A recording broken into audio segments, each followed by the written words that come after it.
सरकार करुछंती अंतर पांतर कूले देउछंती तो आउ कहा पाई किछि नाही। गरीबों पेटरे मोहन सरकार को लात भाग चाषींकर नाही बांट। अदिनिया वर्षारे होइथिबा फसल हानि बाबद को क्षतिपूरण भाग चाषी को मिलिब नाही। सरकार को एभली आभिमुख्य को समस्त विरोधी दल तीव्र समालोचना करिसंती। भाग चाषी मानकु सरकार मारी देबाकु चाहुछंती बोली कांग्रेस अभियोग करिछि।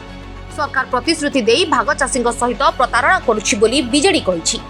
आईन संशोधन करी सरकार तुरंत भाग चाषी को क्षतिपूरण नदेले बाम दल और कृषक संगठन आंदोलन को ओह्लाइब बोली देइछंती चेतावनी। भाग चाषी कोनोसी आईन नथिबा बाहाना करुछि बीजेपी। भाग चाषी को सरकार करुछंती हतादार, प्रतिश्रुति पालटिछि प्रतारणा। सरकार निष्पत्ति को सबु दलर कड़ा समालोचना।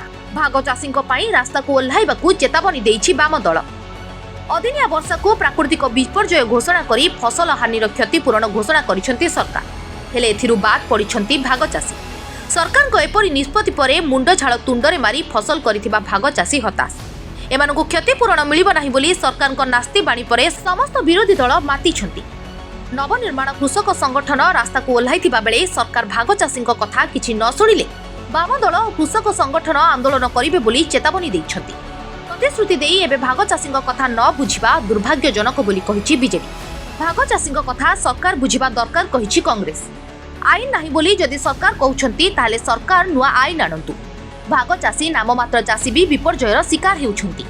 सेमानक कथा सरकार तुरंत बुझंतु बोली कांग्रेस विधायक दल नेता रामचंद्र काडाम कहिछंती।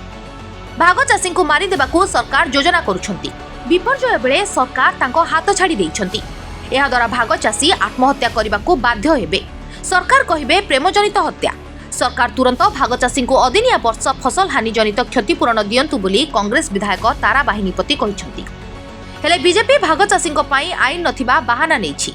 16 जिल्ला रे 6,66,720 जन चाषी 2,26,791 हेक्टर जमी रे 33% रु अधिक फसल क्षति होइछि।